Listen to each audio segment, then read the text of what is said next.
Aujourd'hui, j'ai le plaisir de vous présenter Sarah Brunet. Elle a tout juste 30 ans et elle est amoureuse du Seigneur depuis 12 ans maintenant. Depuis 2018, elle est officiellement sœur de l'agneau dans les brebis de Jésus. Bonjour Sarah, quelle joie de t'accueillir, de te retrouver ici à Lumière du Monde. C'est une joie pour moi aussi, Geneviève. Alors Sarah, tu as grandi dans une famille chrétienne, mais il y a eu un moment clé dans ta vie, une rencontre personnelle avec le Seigneur. Raconte-nous ton cheminement. Oui, donc comme tu le disais, j'ai grandi dans une famille vraiment baignée dans la foi, où Jésus avait une place importante. Puis, comme c'est ça, comme tous les enfants, bon, j'ai vécu les sacrements, tout ça. Je n'étais pas un enfant spécialement proche de Jésus, ou, tu sais, je le connaissais un peu, mais voilà. Ça faisait partie de ta vie. Oui, c'est ça, exactement. Des fois, j'étais un petit peu gênée même de le dire, que j'allais à la messe tous les dimanches. Bien, c'était les samedis soirs pour moi, mais je le disais pas toujours à mes amis, mais tranquillement. Quand même, au secondaire, mes amis m'acceptaient comme ça, puis... Donc, c'est ça, vers la fin du secondaire, tranquillement, je me pose plus de questions, je m'éloigne, en fait, de la foi. Ça me parle moins, en fait. Puis, au début du cégep, je rencontre un garçon. Puis, tous ces doutes-là que j'ai par rapport à ma foi catholique sont encore plus remis en question. Puis, je m'éloigne tranquillement des sacrements. Puis, en 2008, tu commences à moins aller bien, et même que tes amis s'inquiètent pour toi. Exactement. Mais ça se passe tout dans une même saison. C'est tout à l'automne 2008, ma première session de cégep. Puis, c'est ça. Plus ça va dans la relation avec ce garçon-là, puis mon éloignement de la foi, en fait, plus je suis plus moi-même, en fait. J'ai plus la joie que j'avais, la vie qui était comme naturelle chez moi, ça s'éloigne. Puis même mes amis s'inquiètent, ma famille aussi. Puis mon frère Thomas, qui est consacré à Marie-Jeunesse, m'invite à une fin de semaine de prière, de ressourcement. Et là, j'ai pas d'excuse pour lui dire non. Donc, j'y vais, sans trop d'attente, là, vraiment. Puis là, ben, c'est vraiment une fin de semaine marquante. Là, comme tu le disais, c'est un moment crucial dans mon cheminement de foi, dans ma vie. Et, parce qu'à ce moment-là, ben, tous mes doutes, en fait, par rapport à la liturgie, les sacrements, tout se met à avoir un sens, en fait. Je vois la beauté que ça a, l'Église, la vie de foi. La vie de foi, même l'Eucharistie, tout ça. Il y a des enseignements qui viennent me toucher profondément. En fait, je pleure presque toute la fin de semaine. Il y a une parole de Dieu aussi qu'une personne m'invite à lire là, pour la messe. Puis ça vient vraiment me percuter parce que c'est quelque chose qui vient me parler. Puis je disais juste avant, là, quelques mois plus tôt, que Dieu me parlait pas. Mais là, c'était clair, là, il s'adressait à moi. C'était vraiment personnellement. À ce moment-là. C'est ça, exactement. Une soirée marquante, cette soirée dans cette fin de semaine de jeûne où tu découvres la présence de Jésus dans le Saint-Sacrement. Exactement. Donc, comme je te disais un peu plus tôt, j'avais beaucoup de doutes par rapport, entre autres, à la présence de Jésus dans l'Eucharistie. Parce que c'est vrai que, logiquement, là, avec notre intelligence, c'est pas quelque chose qui se résonne. Là. Bon, ouais. Dieu qui est présent dans un morceau de pain. Mais vraiment, là, à ce moment-là, on a vécu, un temps de prière magnifique. Puis j'ai laissé une petite fente de mon cœur que j'ai ouvert. Puis ça a été une rencontre vraiment avec Jésus. Il était là, je sentais sa présence, c'était clair là, que c'était lui. J'avais pas de doute à avoir. C'était comme si toi et moi, on se parle en ce moment, je pourrais pas te dire « Ah, Geneviève, t'existes pas. » T'existes pas, c'était pas là, non? C'était la même chose. Les yeux du cœur, les yeux de la foi qui te permettent de voir plus loin. Exactement, exactement. C'est vraiment ma foi d'adulte est comme née à ce moment-là. Puis il y avait plus de doute qu'il était là. Puis c'était une immense paix, comme un fleuve de paix là, qui est entré en mon cœur. Beaucoup de joie aussi, puis toute la vie qui était comme partie est revenue, en fait, à ce moment-là. Une infusion de vie à travers le Seigneur qui se présente à toi. Et donc, tout doucement, ton désir de te consacrer au Seigneur surgit, ton désir de lui appartenir, c'est venu progressivement. Raconte-nous le processus. Oui, c'est ça. Évidemment, c'est pas le lendemain que je me suis dit, bon, maintenant, je donne ma vie au Seigneur. Là. Loin de là, c'était vraiment, bon, OK, je peux peut-être recommencer à la messe le dimanche par choix, pas parce que mes parents m'y invitent. Puis doucement, c'est ça. C'est vraiment un retour progressif au Seigneur, un peu comme la brebis perdue là, qui a été retrouvée. Il y a tout le chemin de retour pour aller jusqu'au troupeau. Donc, tout doucement, c'est ça. Ça se vit par... Je vais à des fins de semaine un petit peu plus souvent, mais pas régulièrement au début. C'est vraiment très, très progressivement. Ça vient progressivement, un petit peu à la fois, mais il y a quand même un moment donné où tu dis « J'aimerais ça offrir une année de ma vie au Seigneur ». Oui, exactement. Donc, je sens cet appel à vivre une année pour le Seigneur. Puis, en même temps, de vivre cette année, pour moi, c'est ouvrir mon cœur à la possibilité de la vie consacrée, donc de devenir religieuse. Pas parce que j'étais comme sûre que c'était ça ou pas, mais je savais que ça devenait, c'est ça, une possibilité. Puis même, juste pour l'anecdote, j'ai une de mes amies, j'étais dans l'autobus, je me rappelle très bien, à qui je me dis, je vais tenter le terrain, tu sais, pour juste préparer au cas où, hein, tu sais, si jamais je devenais sœur un jour.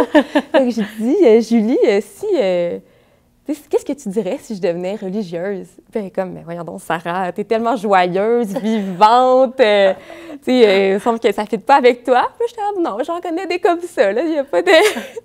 je vois pas de contre-indication. Bon. Donc, c'est ça. Tranquillement, c'était une ouverture de mon cœur à cette possibilité-là, sans que ça soit clair tout de suite. Tout de suite, là. Exactement. Mm-hmm. Et puis, donc, tu vis des camps Emmanuel, donc ce qui te permet de te rapprocher aussi du mouvement des Brebis de Jésus, des Sœurs de l'Agneau dont tu fais partie aujourd'hui. Exactement. Donc, pour cette année-là que je voulais vivre, que je vivais dans une autre communauté, je me suis dit, bon, l'été avant, j'aimerais me préparer le cœur d'une manière qui me ressemble.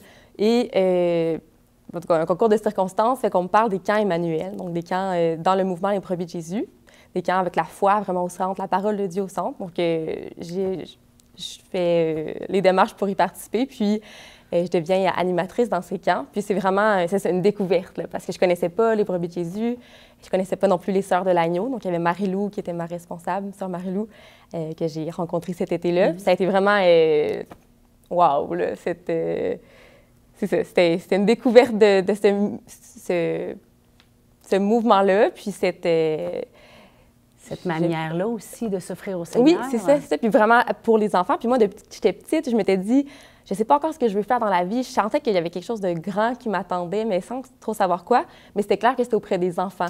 Puis là, c'était comme et ça te va auprès si des bien. enfants. Ça te va si bien. Et qu'est-ce qui t'a touché dans ce mouvement-là, aussi chez les Sœurs de l'Agneau, dont tu fais partie maintenant, là? Il y a plusieurs choses. Je dirais, entre autres, l'esprit de fraternité, de simplicité. On est même si c'est pas dit, on est un mouvement qui est franciscain, donc toute cette couleur-là franciscaine. Il y a aussi toute la place de la parole de Dieu qui est vraiment au centre, là, qui nous habite, qui conduit chacune de nos journées, puis qui est au cœur du charisme, la parole de Dieu. Puis cette rencontre intime avec le Seigneur là, qui se vit de plein de manières, là, mais c'est ça, une intimité avec le Seigneur aussi qu'on vit nous-mêmes, qu'on fait vivre aux enfants, aux familles qu'on accueille. Et maintenant, tu es religieuse chez les Sœurs de l'Agneau, donc qu'est-ce qui s'est passé? Il est où le pas que tu as fait? Oui, c'est là que je donne ma vie au Seigneur. Bien, encore là, ça s'est fait progressivement, je te dirais, parce que j'avais quand même découvert différentes familles d'églises. Différentes spiritualités, exactement. Couleurs d'église. Oui, c'est ça, puis avec laquelle je me sentais bien aussi. Mais il y avait comme quelque chose de spécial. Là. Ça s'est fait aussi progressivement aussi, à force de vivre des temps de prière, des fins de semaine, les étés aussi que je passais depuis, ça fait 10 ans que je passe mes étés à la Maison Emmanuel à l'île d'Orléans, avec les Brebis de Jésus. Donc, c'est de me sentir vraiment bien, vraiment à ma place. C'est comme si, plus ça va, plus je voyais que c'était exactement... je sais pas comment dire, là. L'espace. L'espace était fait pour moi, là, vraiment. Là. C'est comme tous les talents, les dons que j'ai reçus peuvent tous se déployer au maximum. Là. C'est vraiment de réaliser que c'est là que je peux me déposer puis m'enraciner puis que je vais porter le plus de fruits. Là. Ça s'est fait comme ça progressivement, mais c'est là que je le réalise aujourd'hui. Là. Puis pour t'avoir vu une fois ou l'autre animer, intervenir avec les enfants... Je voyais puis je me disais, elle est tellement à sa place, elle est tellement rayonnante, c'est tellement, tu sais, comme on dit, on est sur son X, là. Voilà, être à sa place, là, bien, c'est vraiment beau de te voir, te déployer avec le Seigneur dans ces milieux-là. Alors, chère Sarah, je te laisse présenter le premier reportage qui te touche de près. Oui, donc j'en parlais un petit peu plus tôt. On va vous présenter les camps Emmanuel, donc les camps qui sont animés par les Brebis de Jésus, des camps à la fois pour les familles, il y en a aussi pour les enfants. Puis où, comme vous allez le découvrir, la foi est vraiment au centre. Tout en même temps, un camp de vacances amusant. Amusant, là, vraiment comme on l'aime là, pour vivre au cœur de l'été. Là. Donc, c'est à découvrir. On découvre ça à l'instant. Je suis animateur depuis 2 ans et c'est ma 3e année cette année. Je dirais à un jeune qui hésite de faire ce camp-là, de venir avec nous parce qu'il n'y a pas de place à hésitation, parce que c'est le camp le plus plaisant au monde. Moi, ça fait 10 ans cette année que je suis dans ces camps-là, en tant que jeune et ensuite en tant qu'animateur. Et j'ai jamais voulu aller ailleurs. Ça a commencé ici, à la Maison Emmanuel, qui est la maison mère des Brebis de Jésus, la maison des fondations du mouvement. C'est Sœur Jocelyne Huot, qui est la fondatrice, qui voulait continuer de donner du ressourcement aux enfants durant l'été. Donc ça s'est passé il y a 22 ans. Alors ici, à chaque année, un tronc représente, ou deux même, quand il y a beaucoup de jeunes, représente le thème du camp de l'été, avec le nom des jeunes ici. Donc, comme ici, me voici en 2010. Alors, bien, Marianne est ici. Puis Jacob, merci, ouais.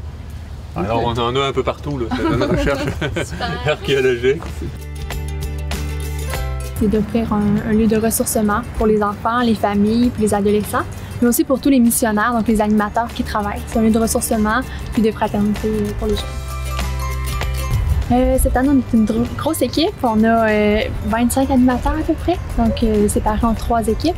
Il y a une 3e équipe, c'est des gars cette année, puis ils travaillent sur la terre, donc ils défrichent, puis ils font différents travaux manuels au Témiscouata, une autre terre que nous avons.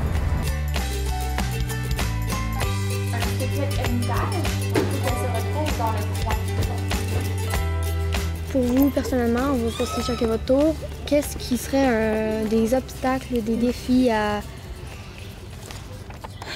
dans votre vie là, que tu pourrais rencontrer après le camp, là, après pour la sainteté? Là.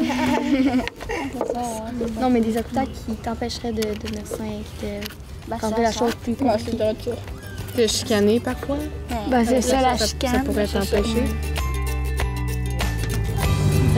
C'est fun, puis il y a des belles activités. Et ces deux-là, je les ai fait, puis lui, c'est l'animatrice qui me l'a donné. Mon activité préférée, j'aime bien les temps de prière. J'aime bien ça. J'aime ça quand le spectacle des animateurs, j'aime aussi bien ça. C'est très drôle. Je trouve que c'est un très bon camp, vraiment. J'aime vraiment ça. Je conseille à beaucoup de personnes. Si tu es chrétien, là, c'est un parfait camp pour toi. C'est bien moi, mon berger, je te souhaite la paix. Tu es mon bien-aimé. Je t'envoie vers toutes les nations. Dis-leur que je suis ressuscité. Avec mon esprit et en mon nom. C'est sûr que la foi, c'est la première place. Toute activité est conçue pour être au service de la foi. Comme on a dit, il y a les expériences évangéliques, c'est certain, on vit le sacrement du pardon, la messe, mais aussi même tous les temps de jeu, de repas, il y a tout le temps un aspect de la foi qui est présent. Donc c'est vraiment, l'objectif, c'est de conduire les jeunes à Jésus. Je suis avec toi, ne crains pas. Nous, on a fait aussi, les mêmes étés qui faisaient des camps, des fois on poursuivait aussi avec la famille pour commencer même nos vacances. Alors on a fait 3 ans de suite des camps de 3 jours. On est allé au Témiscouata. Et vraiment, quand je vivais ces camps-là, je me disais, avec la famille, ça c'est la vraie vie. Hein? S'arrêter, prendre le temps d'être ensemble, de partager aussi les camps famille. Ce qui est agréable, c'est qu'aussi les enfants échangent ensemble et on peut échanger aussi en tant qu'adultes, se retrouver aussi au même niveau avec d'autres parents. Donc c'est vraiment une belle expérience à vivre aussi.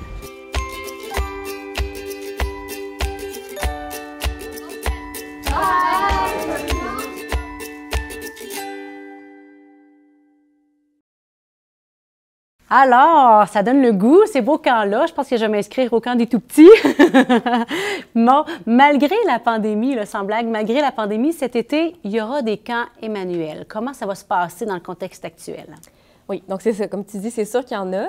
Si la santé publique ne nous permet pas de faire des camps de vacances où on peut dormir, il va y avoir des camps de jour. Donc, pour les familles, c'est une fin de semaine, vendredi, samedi, dimanche, où les familles viennent toute la journée, puis les activités sont semblables à ce qu'on faisait avant aussi. Puis un camp d'1 semaine pour les enfants. Puis si jamais on peut faire plus, bien, il y aura aussi des camps au Témiscouata, une autre place où on a des camps dans le coin de Rivière-du-Loup. Puis voilà, donc ça va être le même souffle, la même vie, c'est juste qu'on va s'ajuster là, pour respecter... Adapter à la situation actuelle. C'est ça, exactement. Bon, ben merci Sarah d'avoir été des nôtres. On se retrouve bientôt, j'espère. Et si jamais vous voulez plus d'informations sur les camps Emmanuel ou pour vous inscrire, vous n'avez qu'à aller sur le site www.lesbrebisdejésus.com.